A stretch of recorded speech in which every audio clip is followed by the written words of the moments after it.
Yeah, one more time. Like you breathe out when you do it? Okay. Anyway. All right, so a wonderful topic today. Yes, wonderful topic. Created by yours truly, not me. Who's not me? You. No, that's not me. That's not me? No, it's you. Wait, that's not you. Wait. I'm too confused. Anyway, so the other day, I don't know how this thought came about, but I was just thinking about the past a long time ago, like way into the past, just some early childhood memories. And I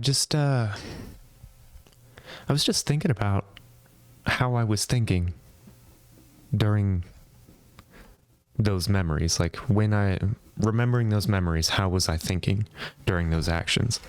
And I was thinking about kind of the next thing I was doing and just things that look cool, trying out different things, stuff like that. But a lot of the times, none of the thoughts had anything to do with me in the sense of me thinking about myself or the fact that I am, like the sense of self. It was just doing stuff. It was not the awareness that I was, a completely different entity than, say, another individual. At least not consciously. I wasn't thinking that. So it kind of posed a question, and I asked a couple of people this, and I guess I'll ask you this. When was the first moment you became you were consciously aware, like self-aware, like you knew about yourself? Well, funny enough, I had to really dig deep on this and had to do math and subtract years with my ages, and I knew like when, but not necessarily what age. So, yeah. Well, more broadly, the question, it's not necessarily when, but it could be when. Well, I want to say it was between either 3 or 4, maybe closer to like 4. That you think? Yeah. Yeah. Because I don't really remember anything before preschool. And I went to preschool for 2 years. Yeah, I think you're right. There's like maybe one. It gets blurry because you're not sure. Mm-hmm. Was that before preschool? Was that preschool? Was that even further before that? Because your just awareness in general is low. That's and true. Your memories kind of fade. But I want to say that's the earliest that I have been able to remember being aware of things just in general, whether it's myself or other people, this or that. Yeah. And I just kind of like, what do you remember what it was, like that memory of, like, were you doing something like flicking crickets around? I mean, I've had a lot of memories in preschool. You don't remember, like, what's one where you remember that you were you? I guess the one I remember the most was, I guess it was my first friend in preschool. Mm-hmm. And we do what children do. We play. If that's what children do, yeah. And it was weird. I just remember for some reason he was sitting down, I was standing up. We were playing something where I think we were just building something with those logs. Those Lincoln logs? Yeah. I love those things. I play with them all the time. And so I was just like, man, we really out here building stuff and and we're friends. Like, that's kind of crazy. Oh, damn. That's a nice memory. Yeah. But I mean, I don't know what happened to him. As soon as I moved, it's gone. Damn. It just like disappear. Yeah. So, yeah. What about you? What about me? My earliest? That one's really muddled because that's, like I said, I don't remember the exact age. Mm-hmm. I don't remember whether this happened before or after. Mm-hmm. But it was certainly interactions with people or things, because then that kind of shows you, like, oh, there's some sort of difference.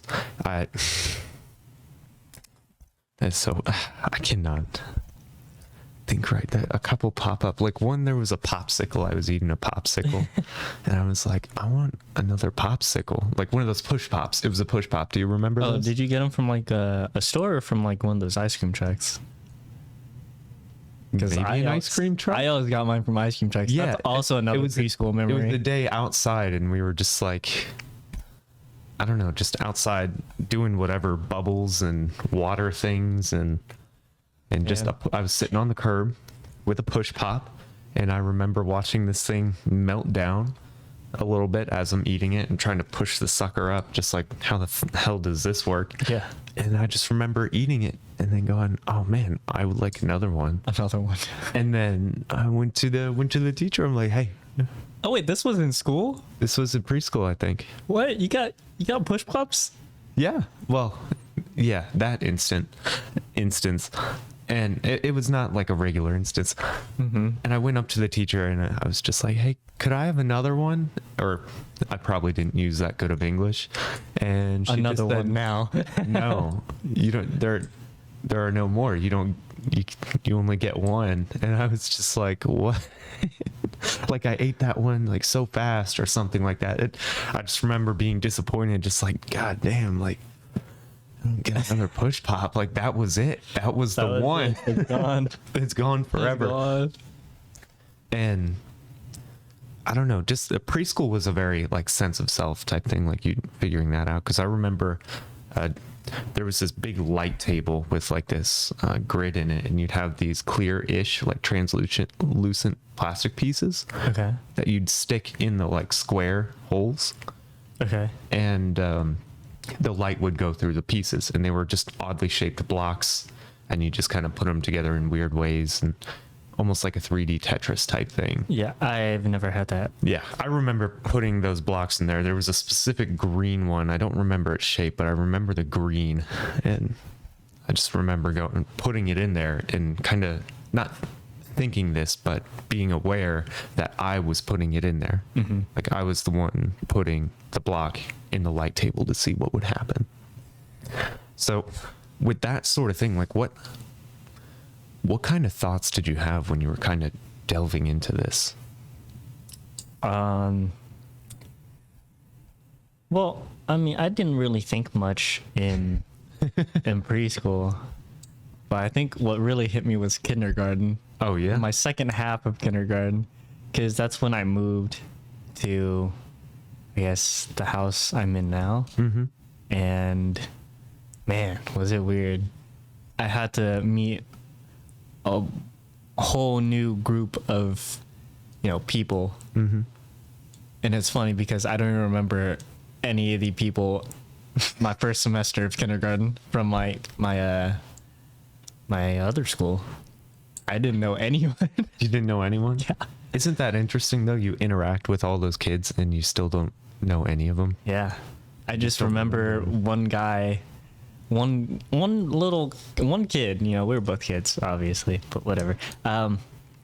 He would flip his eyelid so it like flipped out. I remember that. And I was like, dude, that's so weird.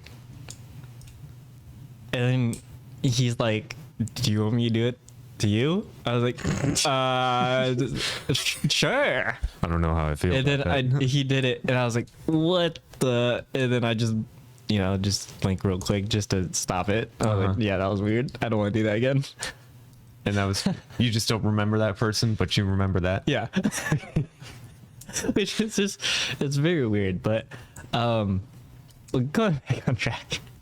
The second semester of kindergarten, I remember more just because everything was brand new. I didn't know anyone, and I was, just thrown in there, just like an animal. I have to make friends. And it was my social anxiety kicking off. I was like, I don't know what to do. Yeah, I don't know what to do. I can't believe they really put me in here with all these other people. You were thinking that the whole time? Yeah. You're just like, okay, now like, I'm in this place. And I'm very uncomfortable. Yeah. I don't want to talk to anyone, but I need to make friends. Isn't that weird how that could translate to like now too? Yeah, it's still the same. Yeah. Wow.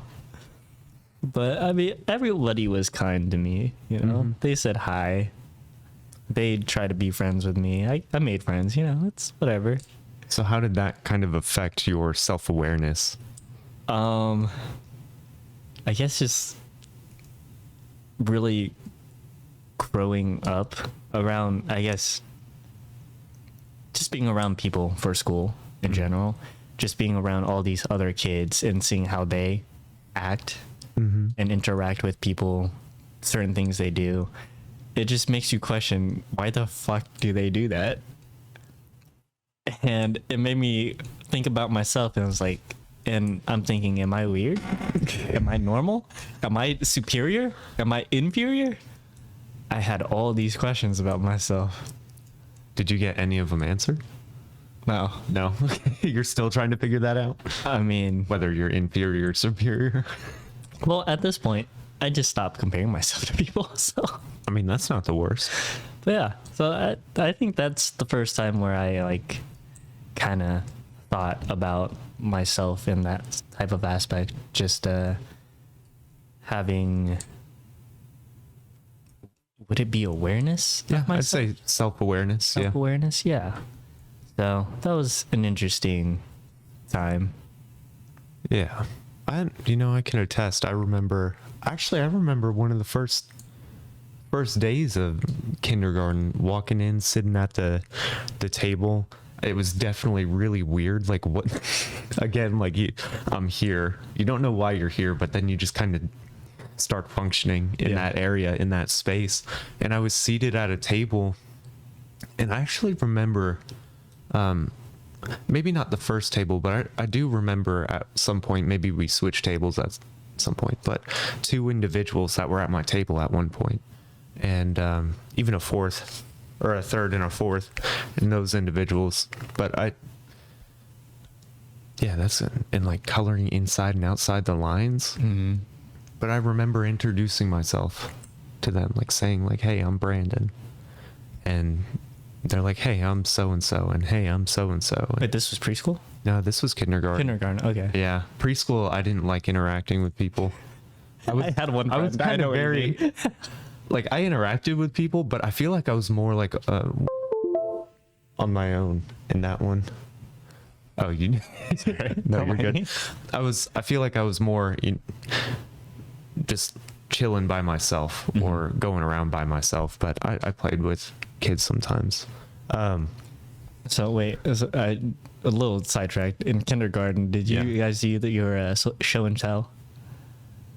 I remember show and tell, but nothing ever significant, and I don't think I had anything significant. Okay. Well, I don't remember how it went, but we did it by letter, like alphabet. Okay. And I think I came in when they started like M or N. M or N? Yeah. Because it was the second semester. So like if it was M, you'd bring in something that starts with an M. Oh, like show and tell. It was everybody all at once, pretty much, and you just find something with the letter. Yeah, and then you bring it in class, and we get around in the circle rug with all the letters, and then one by one we share what we have. And man, was that so stressful! I didn't really have any. I mean, I've had a lot of toys, but nothing like I really was attached to or really liked. So I just brought in whatever I could. Yeah. What was really stressful for me was the like green days, red days, yellow days. What? You know? No? Okay. So you'd have like pretty much these posters on like the side of one of those metal filing cabinets. Okay. And they'd be laminated. Also, elementary school, lamination was everything. I don't know why, but that's one of the biggest things I noticed. Oh, yeah. The texture of construction paper and then lamination. Yep. But you'd have like laminated rectangles, and at the top was green, then it was I think yellow, then orange, then red, and there were magnets with your picture or your name on it. And you know, everyone started at green. That was a good day. If you were kind of bad, you know, you move it down to a yellow, and then you were like, you know, getting there. Orange day. If you were just acting wild and crazy all the time, that was a red day. You didn't want a red day. And that was stressful to me, the fact that there was a green like that I can go down. I could come down from green just by doing what I do. That's so weird. What? Yeah. Well, it makes sense. You know, if you have a terrible, like you're not behaving at all, you go home, it's like, oh, how was your day? I had a red day, or, you know, like I had a yellow day. And so your parents are like, a yellow day? Why'd you have a yellow day? Or if you had a red day, they were like, they got a call. And the teacher was like, so such and such had a red day today. You know, this is what happened, you know, and then you process it when you get home. But that was stressful as hell to me, because then I was aware that the things I did mattered to the teacher. Mm-hmm. And I did not like that at all. Yeah. That I could do something that I thought was okay. Yeah. That was apparently not okay. And that would be, I'd move the color, and you know, it wasn't like a spectrum of colors. It was 4 colors. Yeah. So if you did enough bad things in a day, you like one thing could push you into yellow, and then maybe you do 2 things. Maybe that pushes you into orange. Maybe that teacher's just not feeling it that day. Maybe pushes you into orange. And all of a sudden now you're in this category of like orange. You're like, oh my God, like red is, I'm an evil, bad child. And you just don't want to be red. Man, that's kind of messed up. Because I feel like for the teacher, That was just my perspective. I feel like it was a lot I better mean, for other people. for like teachers, you know, it could be something like they didn't necessarily like, hey, I don't like the way you do that. Oh, yeah, they single that. Well, yeah, of course. Yeah, that can happen. Oh yeah, you Certainly. put glue in your hands and you rub it together and you start peeling it. That's a no-no. That was one of my favorite things to do. But yeah. But I think what I got yellow days most for was there were nap time. Nap time. In kindergarten? Yes. What? We got one nap time. After that, nap time was gone. And I think later in the years, they got rid of nap time anyway. But it was like 30 minutes, maybe 20 minutes. I don't know. We'd put on like in between the lions on the, they'd roll in the TV, those big fat projector TVs, Okay. and then put in a tape or a DVD. I don't know, whichever one. But in between the lions, I think was VHS. So Damn. watching Reading Rainbow and In Between the Lions for nap time. And I would go somewhere. I still remember the spot. It's hard to describe the orientation of the room though, but I'd go to that spot and I'd lay down so I could see the screen through like a little hole in the chairs. But if I didn't want to see the screen, I just turned my head away, and I didn't have to be bothered by that. But there were pillows. Okay. Just enough for the class, the students in the class. They were all sorts of colors and everything, mostly warm colors, right? And all sorts of patterns. But there was one pillow that was black, and it had aliens on it and UFOs and saucers. It was the space pillow. And I loved that pillow. That was my pillow. I wanted that pillow. That was that self-awareness thing, like, that's my pillow. When it's nap time, space pillow, mine, right? But there was one other kid who also liked the space pillow. And so every time before nap time, we had this, you know, those styrofoam, like giant puzzle piece flooring things. They're different colors. And you just, They're just floor mats, right? Floor mats, Okay, yeah. we had those, and that's where, you know, the teacher would sit in the chair, and for like reading time, I think that was before our nap time, we'd all sit over there on the mat. Well, to the right, on the right side of the mat was the place where the books were and the pillows. So I'd always be on the edge at the right, and then this kid would also be on the edge to the right wanting the space pillow. And when she gave the word, like, it was on, like, I'm getting that space pillow. Like, I'd try to hide it the day before, you know, put it in a different spot, or some wild stuff. Yeah, I got plenty of yellow days from trying to get that space pillow, man. That was my space pillow. That was your yellow days? Yeah, until she just took out the space pillow entirely because of it. Dang. Yeah, but that I remember being very conscious of, like, making a friend, but also You Oh know? wait, that person became your friend? No. Okay. I was alluding to before. Okay, got it. Yeah, no, I did not like that That's person. funny. Even growing up, That's like funny. in the higher grades, I did not. Okay. Yeah, no. That's my space pillow.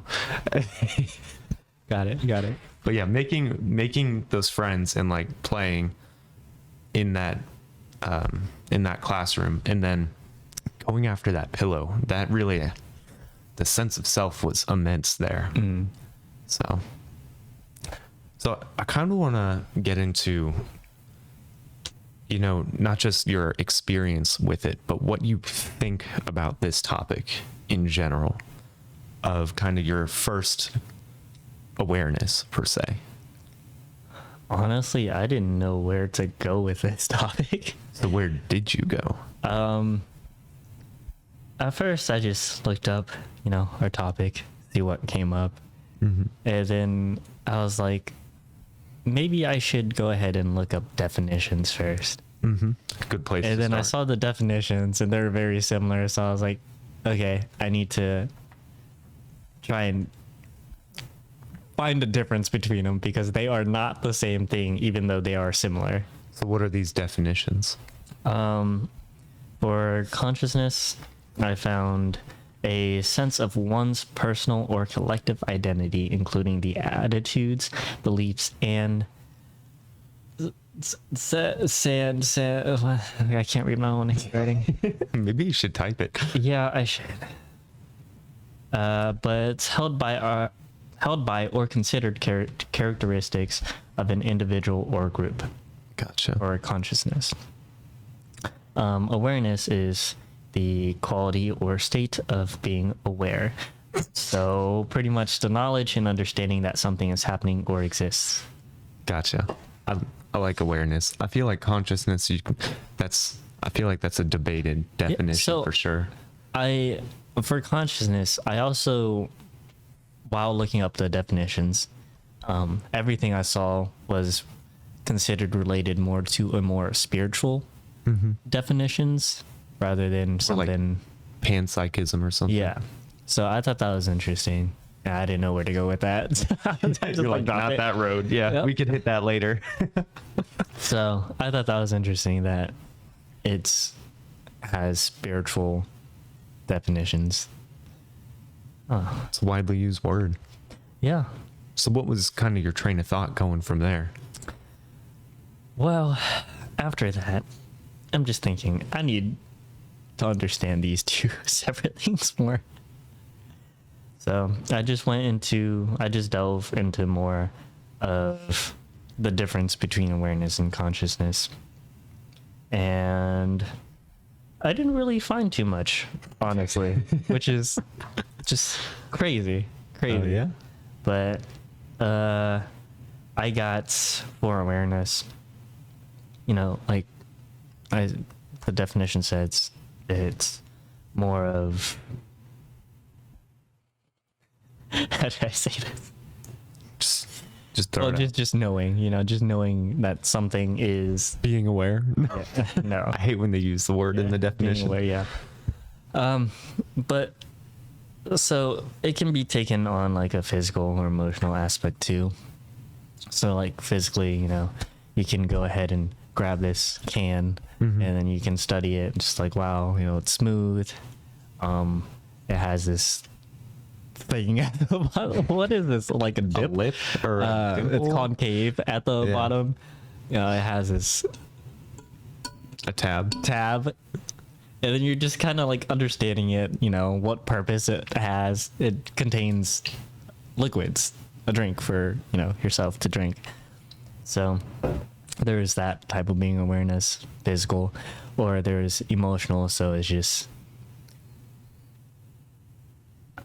that's a little tricky to say. I want to say it's more being in tune with like emotions. How you're feeling. Yeah, and feelings, and just recognizing what I found online. They said sensory patterns. So I thought that was kind of interesting. Those two things did help me differentiate both of those just a little bit more. but I'm still having a hard time. Just Yeah, it's You know? it's definitely a strange. The rabbit holes go deep on this sort of topic because you could go the consciousness route. Even awareness itself has just like an endless amount of things, and self improvement, how to be more self aware, stuff Yeah. like that.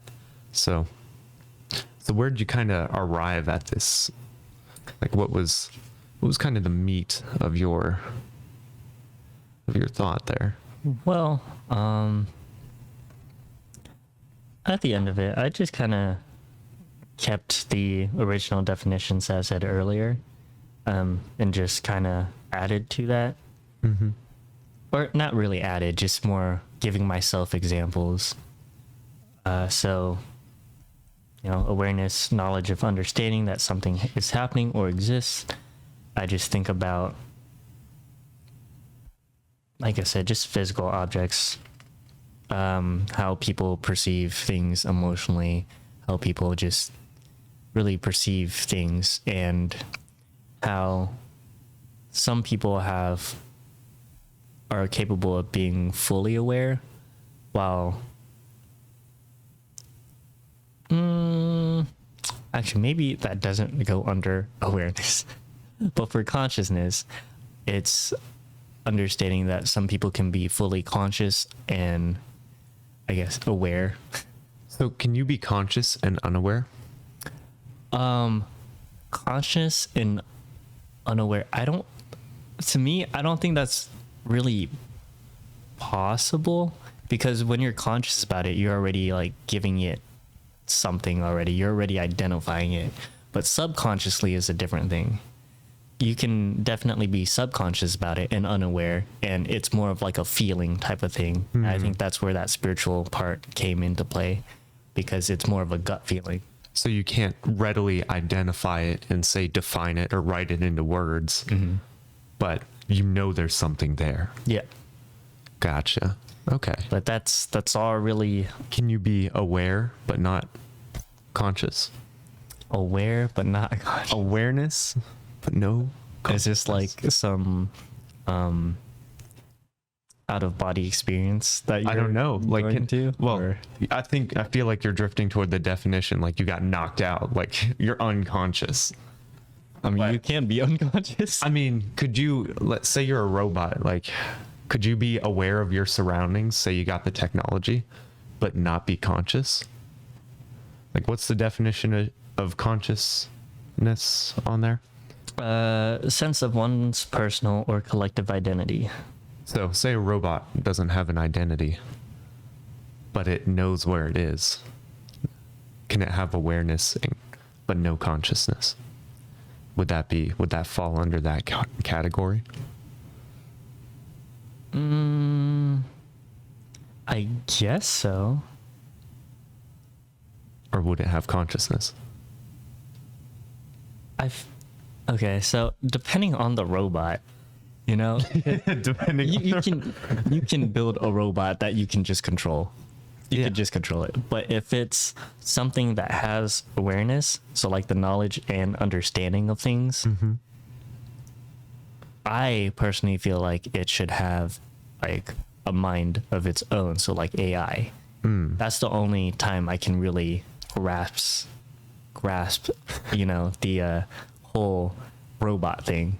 So I still don't feel like you can be unconscious and aware, because they are very similar and they almost go hand in hand. Okay, what are your thoughts? Well, I was seeing, I mean, that makes some sense. But I guess it would certainly go to what sort of is your definition of consciousness. And That's true. that's really where it would There whirl are- around. Because it almost seems like they're used interchangeably. Like, if you're aware, then you're conscious. If you're conscious, then you're aware.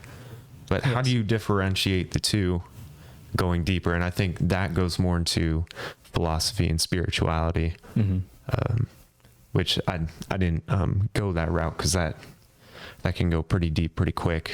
But my mind, when it drifts to, say, like robots and such, it goes to like panpsychism and how like things are conscious, like everything's conscious, but you can have something that acts like something conscious, but isn't, because it doesn't have that kind of driver.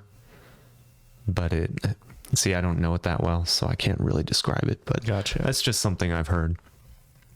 But I mean, when I looked into this topic, I was so scatterbrained too. I was looking into like neurobiology and stuff. And I'm like, I can't learn this in an hour. Like, I can't learn all of this in an hour. I have to take a more surface level approach or kind of ignore the biology part of it entirely. Like, I was thinking development of the brain. Like, at what point does the kid become conscious? Yeah, I tried looking that up and I had no luck. And I was like, sense of self. Okay, let's get into, where in the brain is the sense of self. And then I remembered hearing a neurologist say that we don't really know where this self isn't a place in the brain.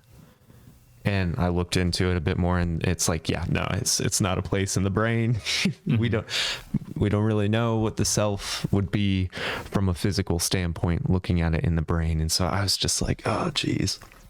So again, I just kind of looked around, and there are varying levels of self-awareness, and you kind of touched on this, like full awareness. Like, what would you consider full awareness? Full awareness? Yeah. To give you something to go off of, I called something first awareness, which is kind of what we're talking about, which is like when you first realized things, like, and I'm talking about the self.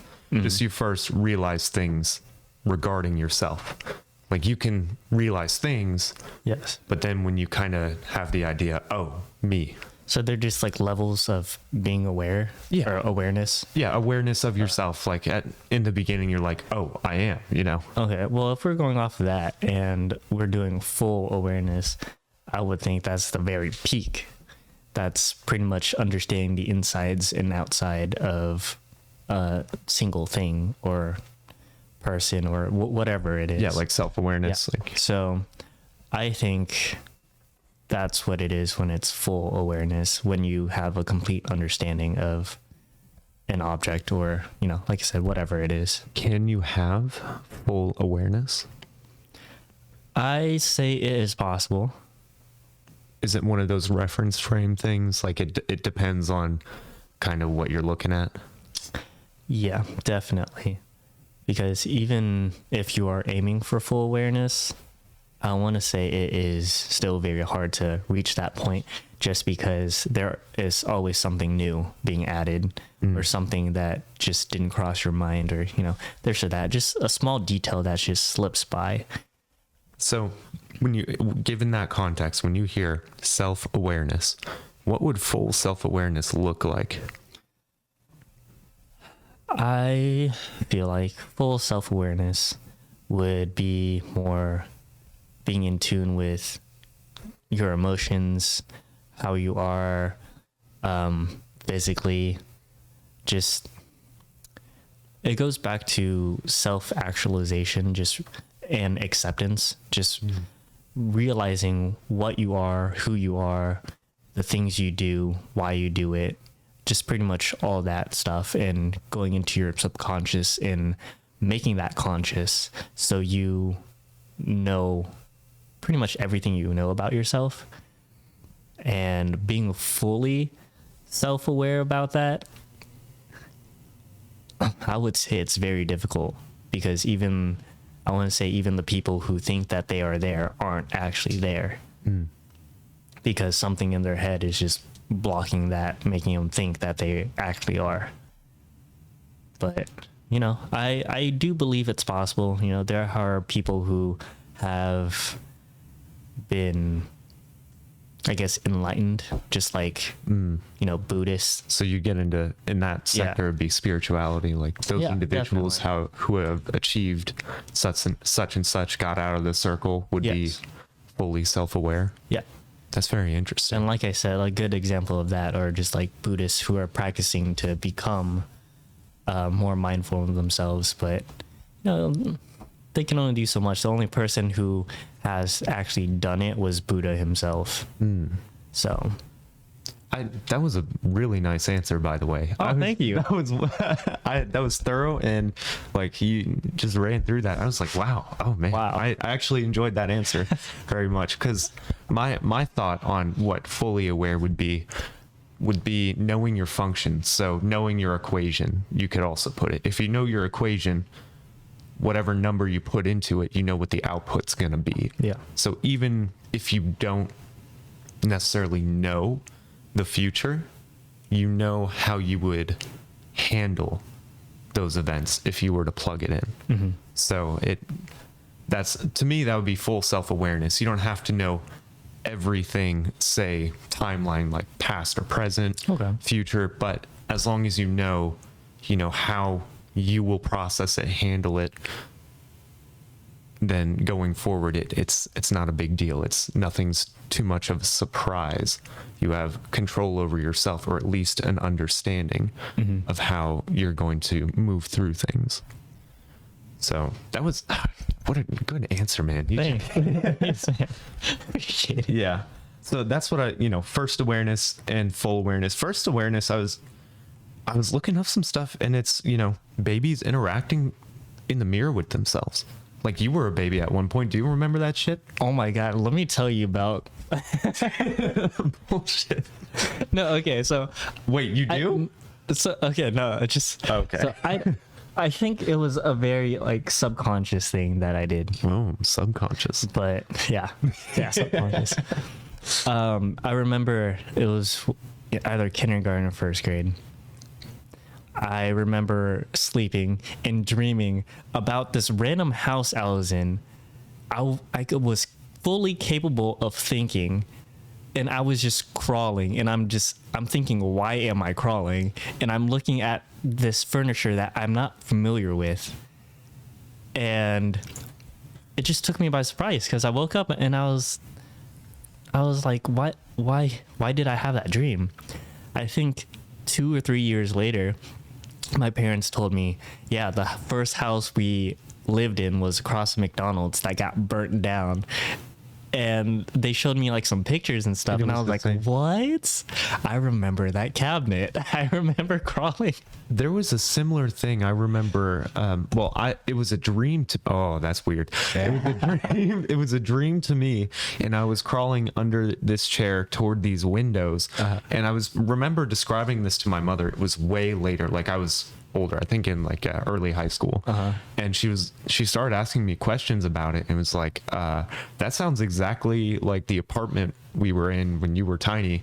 I was like, oh gee, like maybe it's a memory, or maybe your brain made it up. Maybe you heard the layout, maybe you kind of saw the layout from somewhere else, maybe it was common. I could see that, and then you just like construct it yourself. Yeah, because your brain kind of backfills information. But I mean, that's kind of interesting. A dream, and it turns out to be, that's happened to me a lot. Actually. Yeah, so it's just like, I remember a dream where there was this pool party in this pond, and it had a diving board and everything. It was in the middle of this field, kind of in these hills.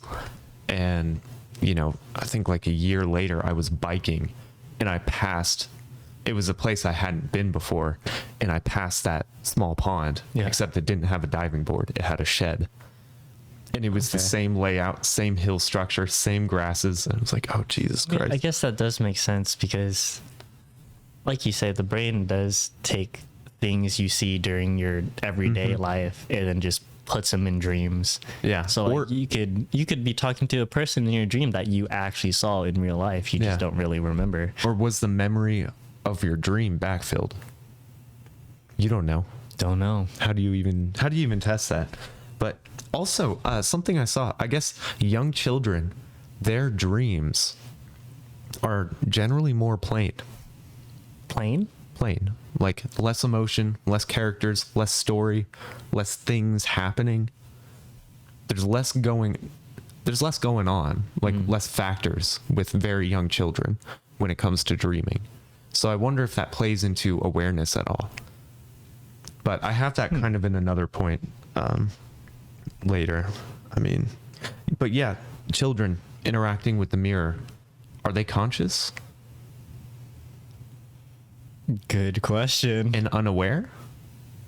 Conscious or are and they unaware. aware but not conscious?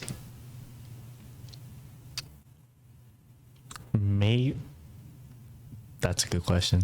Yeah, I don't know. I really don't know either. And so I'm wondering, like, when do you become aware? When do you become conscious?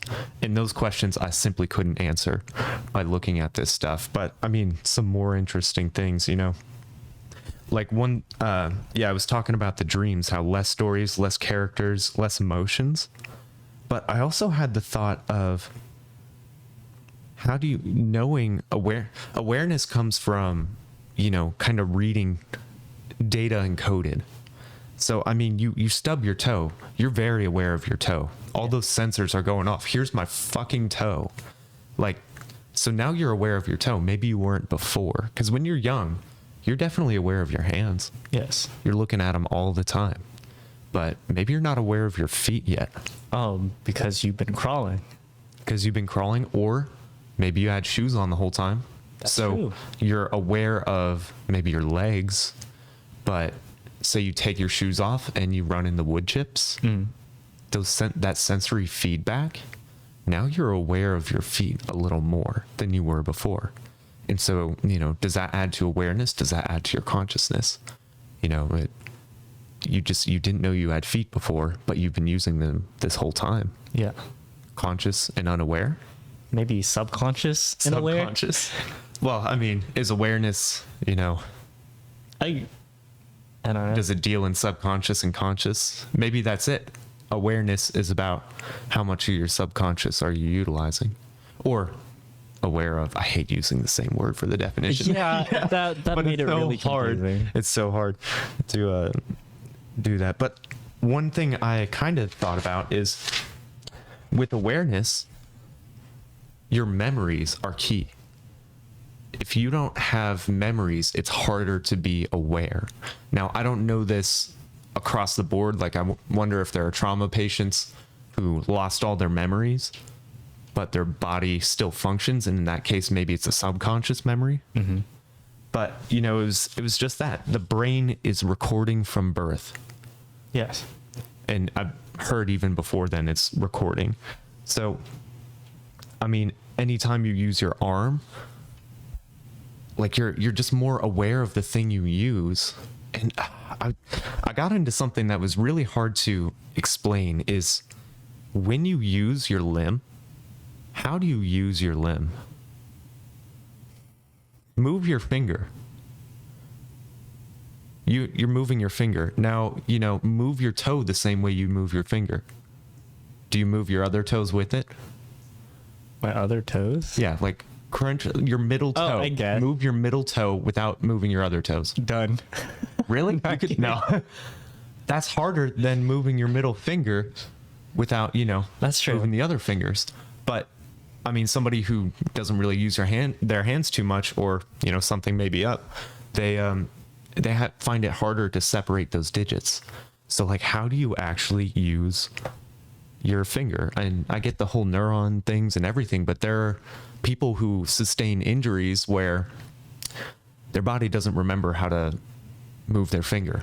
Mm-hmm. Like, they didn't have like severe head trauma, but another injury, they just forget how to move their finger. They know what it feels like to move their finger. Yeah. They've moved their finger before. They can tell their finger to move, but it won't move. Mm-hmm. And you could, over time, you develop, I can wiggle it. Oh, I can close it. Oh, and after time, you can really use your hand, but how does... Yeah. That kind of reminds me of the other thing where someone would, I guess, when they're working with just prosthetic arms, mm-hmm. and the new technology making them move by attaching nerves to them. Yeah. But I think this goes with that. But right before, or maybe it's a different test in general, but they would have a mirror, and then they would have one arm out, and the other mirror, and they're just like, for your other arm, move whatever finger, and it feels like they're doing it. And I think that's just really interesting. That helps with phantom limb pains and such. They have the mirror box and they move. You see the reflection of your other hand, but you act as if you're, like you said, moving the one that's gone. Yeah. And they're like, oh, you know, this pain is soothed. Or like they'll have like a brush or something. Same is with a hammer too. You can whack, or you could use a fake hammer, but it looks real, and you whack your limb that's in the mirror box, and you might feel it on this hand. And you're just like, Yeah, it's not like feel it, but like, you'll have that like, oh, wow, that's crazy stuff. But imagine having ghost hands. So it honestly, I thought about that, and it, like, oh my God, are you your body, or are you not your body? Is your body just something that you are using to observe what's around you and manipulate what's around you, and you're not actually your body? Yeah, I want to say our mind takes over us and controls our bodies just so we can go place to place and look at things. Well, even brain. I'm including brain even as brain. the body. Yes. Yeah, if you want to go take a more spiritual route, yeah. Okay. Yeah. Our spirit Yeah, guides our body, giving it life. Our bodies are on a thread. Yeah. Of our consciousness. I'll just say that, and I don't have anything to back that up. I don't know what else. And to we're say just to that. puppets of ourselves in a different plane of existence. Exactly. Maybe we're our own, like, you know, overseers and beings from up above, and we're looking down, and then we're just like controlling each other like puppets, our own selves. I think of it almost like you, like the consciousness that you are is a vine, and your body and your existence in, say, this universe, or, you know, other dimensions, or whatever you want to say, is like flowers on that vine. Mm-hmm. And it's, I don't know, just kind of an expression of you. But I don't know how to describe that. I've got no basis for it. That's sometimes how I think of it. But yeah, connection of willing something, and then the action, like performing the action. What is that connection? And some people say neurons, but I mean, even if you got neurons, there are some people who have that trouble. Isn't willing using neurons because you're like wanting to, like, I'm saying willing as not necessarily the not attaching physicality to willing. okay. So you could even take out the thought of, I want to move my finger, and just like the act of moving your finger. Oh, it's just like willing it to move, if that makes any sense, but it not moving. It's like how does the action connect with the will? It's like you breathing continuously, and then you would start manually breathing once you start thinking. Why'd you do that? I was breathing so good before. Remember to breathe. Remember hey, to you know breathe. how you're breathing right now? Me? Yeah, keep breathing. Yeah, keep breathing. Oh yeah. Make sure you're breathing. But yeah, no, that's what it reminded me of.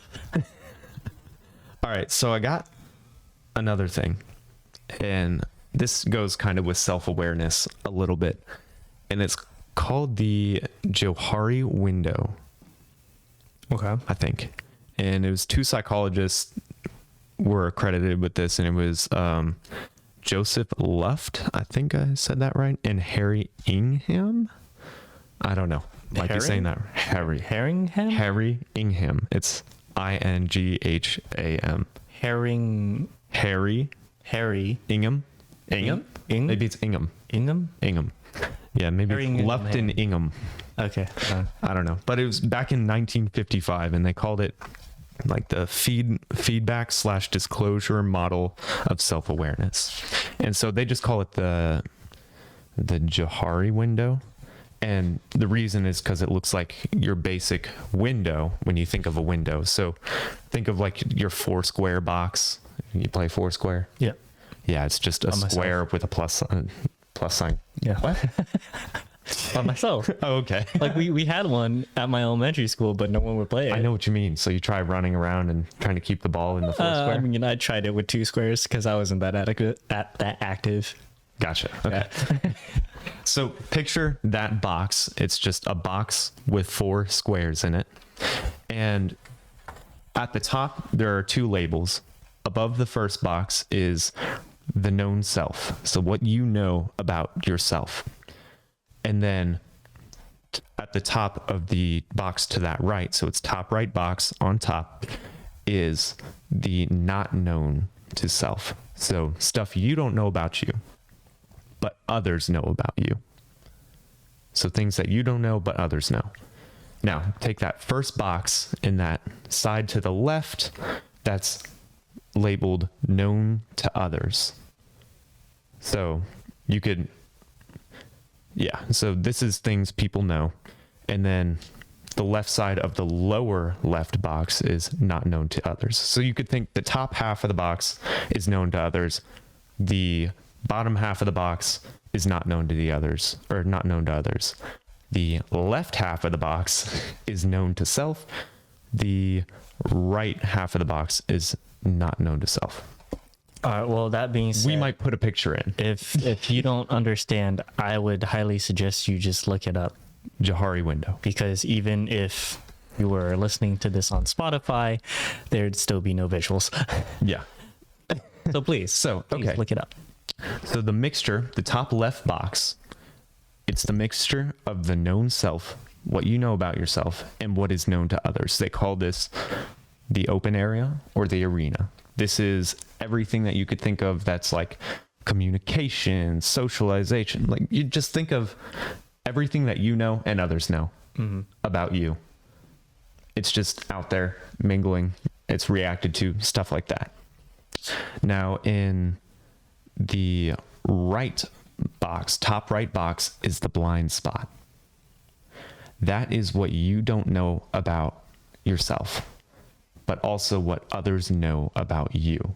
So you could think, maybe you just have this weird habit and you just don't know about it and everyone's really annoyed by it. And you're like, why are people annoyed? It might be in that blind spot. Okay, and then the bottom left box is the mixture of the known to self, so what you know, but not known to others. This is called the hidden area or facade. So this is what you know, but nobody else knows. This is stuff you keep hidden, information you haven't shared or aren't keen on sharing. Maybe you don't even want to share it to begin with. So that's part of that box. Now, the bottom right box is kind of interesting. Well, to me at least. It's not known to self and not known to others. So this I almost think of as like your potential. That's what I think of it as. That's not what they said it was, but just things that nobody knows. It could be there, but you don't know. These are things that are usually discovered. It's like those hero films or cartoons where they're just an average person. I didn't know you had it in you. I didn't know either. One day they're just like, oh, you got super strength now. Yeah. There you go. And so they were saying that a lot of the effort is to minimize the other boxes generally, not, because you want some anonymity. I can't do it. I'm sounding like an emo, but you want to be anonymous with some things. And, what you don't know, and what others don't know, they don't know. So you're going to have stuff that's unknown, and you're going to have stuff you don't want to share to the public. I don't know if you would want something in your blind spot. Maybe if you want to be ignorant, because I hear that's bliss, but I feel like trying to, actively bring that to the open is a smarter thing to do so you could handle that. Yeah. So generally, you want to open up, you want to enlarge the arena or the open area. And so to do that, you would have to minimize your blind spot. And so how would you do that? How would you minimize your blind spot between what you know and what you don't know and what others know? These are really tough questions. It's not that hard. It's actually easier than you think. If you don't know something, somebody does, or they interpret something. Yeah, that's another thing about blind spot. It's also what they interpret about you. Okay. So it could be wrong. But if you want to know what somebody thinks about you, what do? Ask? I don't know. There's one perfect thing. You communicate. Stalk them? Yeah. Ugh. No, you could look at their behavior for indicators, but you could also ask. You guys could talk about it. Be like, man, you are so annoyed at me right now. What is it? Oh, you keep tapping your pencil every time, I say this word. Oh, I didn't even realize. Let me I'll stop that. And now you're aware of it. It brings it, that's that self-awareness. It brings it into the arena. And so now you know, and then you could either continually do it just to piss them off, or you can stop. So that sort of thing. So minimize blind spot by, outside indicators. I mean, self-reflection, and also just communicating with people, yeah, that's really it. And then the hidden area, what you know, but nobody else does. That's some things I keep to myself, just for personal enjoyment. Your deepest, darkest secret. That too. But also, just in general, I don't always want to share everything with everyone. I want some things to myself, just for me. So that'll stay in there. But maybe you shouldn't be hiding everything or being so closed. Mm-hmm. So how would you bring things into the arena? I guess, I don't know, just being more comfortable with yourself. Yeah. Conversation, sharing personal things when appropriate, of course. Yeah. Nobody likes when somebody just starts babbling and they're like, oh my God, I didn't sign up for this. But yeah. And then the last part is the unknown for everyone. How would you minimize the unknown? How would you bring the unknown into the arena? I feel like you really can't unless you just kind of stumble upon it. But how would one stumble upon the unknown? Beats me. It beats you? The unknown beats you? God. That makes sense, and it beats everyone, honestly. Yeah. But it would be interacting with things, because as you interact, you gain data about yourself as well. Mm-hmm. So that could be talking with people, being in different environments. How do you know what you're capable of in a stressful environment if you're never in a stressful environment? You don't. How can you work on things if you don't know? So you might have to put yourself in a slightly stressful environment to know those things. Oh, that makes sense. Okay. So put yourself in different situations. It doesn't have to be stressful. It could be happy, sad, just anything. Just enjoy life, experience it. It's more of just putting yourself in a more uncomfortable position. I feel like you don't have to be uncomfortable, though. You don't have to be, but it will definitely... Different, I want to say. Yeah. Like the spice of life, right? So, I mean, that's how you bring it to the unknown. You talk to a lot of people because they got different perspectives, and then you could bring the unknown into the known. And it doesn't have to be talking about you, because you can just get things from people and self-reflect. So it's kind of really cool stuff, and it's a little strange because you do have to find out right proportions of these things. I mean, you got to be secure in yourself. And maybe you don't want to share everything about your life. You don't want to bring everything into the arena, so you can keep things hidden. But I certainly would want to minimize blind spots. But maybe in efforts to do that, I give up a lot of things that make me feel like self-actualization, that make me feel like a human being or a person. Mm-hmm. So maybe I'd have to give up on that pursuit a little bit, like lessen it in order to enjoy other things. So it's that sort of balance. Makes sense. But I mean, that's all I got on that subject. And well, I don't have any more either. Yeah. I really enjoy that though, because there's so many routes you can go, especially with the whole consciousness and versus awareness thing. That can just go everywhere.